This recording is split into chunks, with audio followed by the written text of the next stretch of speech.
में भक्तजनों सप्रेम जय श्री हरि।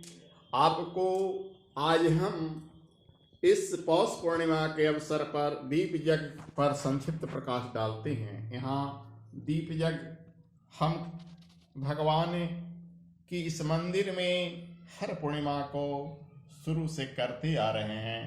यहाँ तक कि भगवान की स्थापना से पूर्व मंदिर बनकर जब तैयार हुआ था तो उसके बाद से मार्गशीर्ष पूर्णिमा से शुरू कर दिया था और अनवरत तो तब हुआ जब श्री हरि जी यहाँ विराज गए।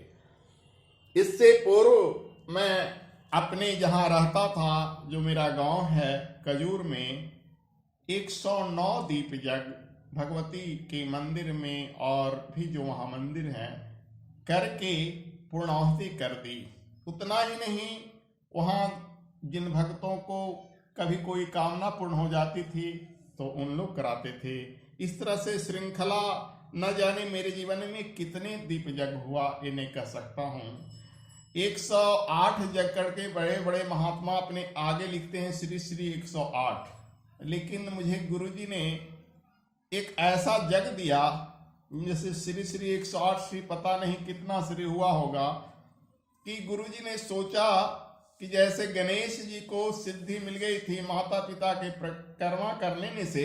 गणेश जी को कहा गया था ना कि पूरी पृथ्वी घूम कर आ, लेकिन गणेश जी ने बुद्धि से युक्ति निकाला कि माता पिता की परिक्रमा कर लें। वैसे ही मेरा शरीर उस लायक नहीं, मैं शरीर से विकलांग होने के बाद मुझे लगा कि गुरु जी का सबसे श्रेष्ठ यज्ञ यही है। मैंने शास्त्रों का अध्ययन किया और अग्नि पुराण में मुझे इसका एक सबूत मिल गया।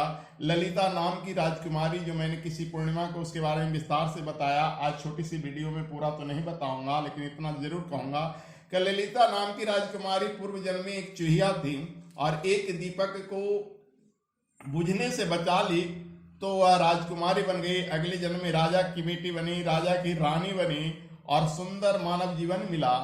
तो एक दीपक के प्रभाव से उसको पूर्व जन्म की बात याद थी, तो उसने विष्णु मंदिर में हर पूर्णिमा को 1000 दिया दान करना शुरू कर दिया। तो राजकुमारी थी, 1000 दिया जलाती थी। हम राजकुमार राजकुमारी नहीं हैं तो उतना तो नहीं, अपने भक्तों से जितना दिया होता है उतना दिया जलवा लेते हैं और इस तरह से शुरू से करते आ रहे हैं। और मुझे भी आज जो सफलता मिली है, जिसको सिद्धियां कहें या जो भी कहें, गुरु जी के कृपा से, मेरे गुरु जी हैं, गुरु जी के कृपा से मिले।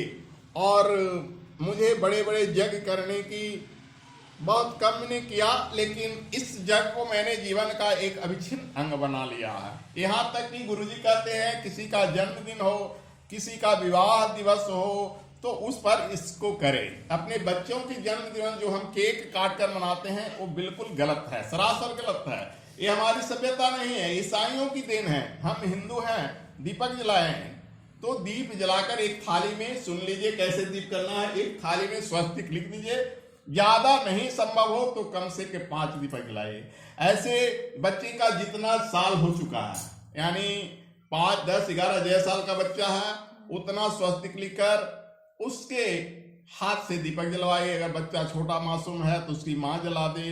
तो इस तरह से आप जन्मदिन मना सकते हैं। विवाह दिवस, शादी की सालगिरह जितनी बार आई हो उतना एक थाली में दीपक जला लें, ऐसे मनाएं। इसी तरह से घर के वास्तु शांति के लिए आपको घर में किसी ढंग की परेशानी है, किसी ढंग की कोई तकलीफ है, बार बार कोई रोगी बीमार पड़ता है, झगड़ा मुकदमा होता है, परेशानी रहती है, तो घर के वास्तु शांति के लिए घर के आंगन में, जिनके यहाँ आंगन नहीं है वो अपने घर के मध्य भाग में या ईशान कोण में एक थाली में स्वस्तिक लिखकर कम से कम 5, अधिक से अधिक 11, 24, 108 तक चलता है। अधिक बड़ा दीप यज्ञ घर में न करें, कम से कम 5 का, 11 का, 24 का या 108 का ही करें।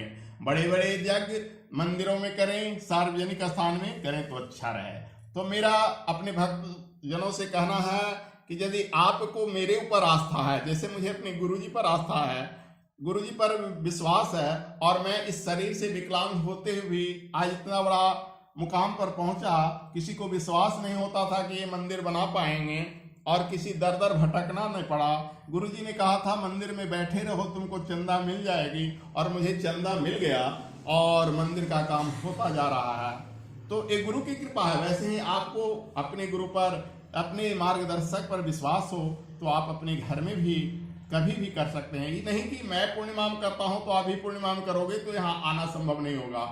आप दीप जग का कोई तिथि नहीं है, कोई एकादशी को करो, रविवार को करो, गुरुवार को करो, बच्चे के जन्मदिन पर करो, विवाह दिन पर करो, लेकिन दीप जग अवश्य करो।